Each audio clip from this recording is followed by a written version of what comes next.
ډېر محترم مسلمانانو، نن یو زبردسته وظیفه در کوم. داسې وظیفه ده، داسې کارآمد وظیفه ده چې انشاءالله تاسو کم حاجت دپاره هم کوئ که نه، ها حاجت به الله جل شانه پوره کوي. پوره کولو والا ذات صرف د الله جل شانه دی. الله تعالی په اعمالو سره دعاګانې قبلوي، الله تعالی په اعمالو سره حاجتونه قبلوي، الله جل شانه په اعمالو سره د انسان مشکلات اسانوي. اعمال څه ته وایي؟ اعمال حسنه یو اعمال سیئه دي، یو اعمال حسنه دي.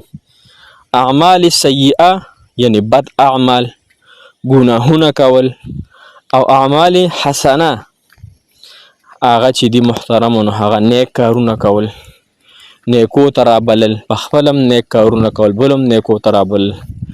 نو کوم مسلمانان چې په خپله هم نیک کارونه کوي، نورم کوشش چې نورم نیکو ته راوبلم، د هغوی دپاره دا وظیفه ده. یا هغه مسلمانان چې نا امیده شوي دي، نا امیدۍ ځای ته رسولي دي، نو هغوی دپاره هم دا وظیفه ډېره د کمال وظیفه ده. یا هغه زما خویان دي، رونه بیګان چې هغه پریشان حاله دي، وایي چې الله تعالی زموږ پریشانۍ ختمې کړي، هغوی دپاره هم دا وظیفه ډېره د کمال وظیفه ده. لهذا هر مقصد او هر حاجت دپاره دا وظیفه ډېره بهترینه وظیفه ده. یا ایها المزمل، یا ایها المدثر، دا د الله تعالی د سیړه حضور پاک صلی الله علیه وسلم ته نداګانې دي.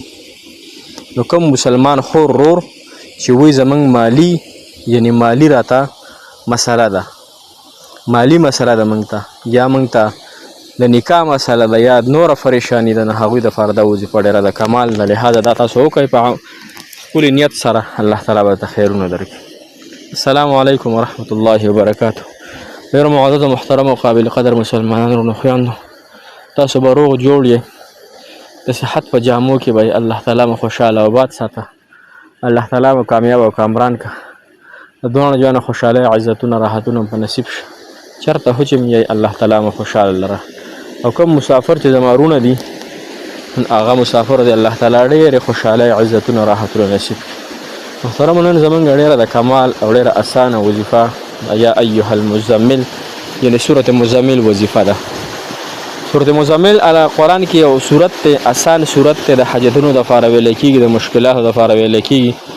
نو هغه مشکلات چې د انسان نه ختمیږي، هغه بیماری، هغه رازونه، هغه تکلیفونه، نو هغه به الله تعالی پوره کړي انشاءالله. طریقه کار یې دا دی چې 80 مرتبه یې ووایې.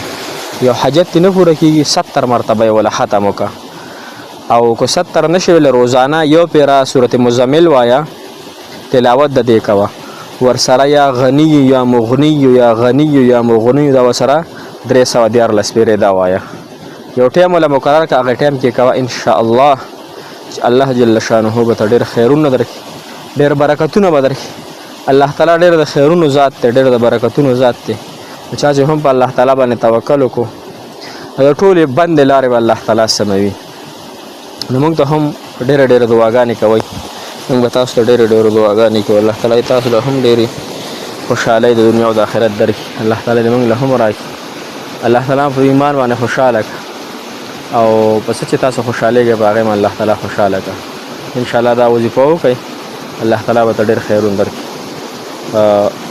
موږ اجازت راکړئ، انشاءالله بیا به انشاءالله بله وظیفه کې ملاقات. الله تعالی مو خوشحاله ساته. السلام علیکم ورحمة الله وبرکاته. فی امان الله. د لوی الله جل شانه په نوم سپارم.